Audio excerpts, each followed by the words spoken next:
অভিষেকের প্রথম দিনে স্কালোনির শীর্ষ দেখিয়ে দিলেন আর্জেন্টিনার প্রতিভার ভান্ডার কতটা সমৃদ্ধ। মেসি নেই, আর সে কারণে ম্যাচ শুরুর আগে সবচেয়ে বড় প্রশ্ন ছিল আর্জেন্টিনা কি মেসিকে ছাড়াও একই রকম ভয়ঙ্কর, নাকি বিশ্ব চ্যাম্পিয়ন দলটাও শেষ পর্যন্ত একজন ফুটবলারের ওপরেই নির্ভরশীল। মাঠের উত্তর দিতে আর্জেন্টিনার সময় লাগলো মাত্র 19 মিনিট। ফ্রি কিক থেকে দুর্দান্ত এক গোল করে অভিষেক ম্যাচে জিওভানি লো সেলসো যেন পুরো বিশ্বকে জানিয়ে দিলেন এটা শুধু মেসির দল নয়, এটা চ্যাম্পিয়নদের দল।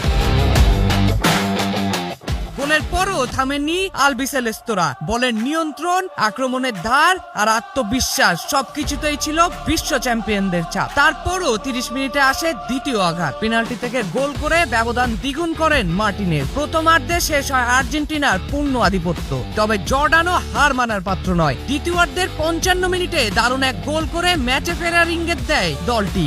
স্কোর লাইন তখন 2-1। ম্যাচে উত্তেজনা বাড়ছে, আর ঠিক তখনই 60 মিনিটে মাঠে নামলেন লিওনেল মেসি। স্টেডিয়ামের পরিবেশ বদলে গেল মুহূর্তেই। দর্শকদের অপেক্ষা ছিল একটাই, জাদুকর কি আজও কিছু দেখাবেন? উত্তর এলো 79 মিনিটে। ফ্রি কিক থেকে অবিশ্বাস্য এক গোল। বল জালে জড়াতে উচ্ছ্বাসে ফেটে পড়ে পুরো স্টেডিয়াম। গ্যালারিতে আনন্দে ভেসে যান আন্তোনেলা রোকুজ্জো ও মেসির সন্তানেরা।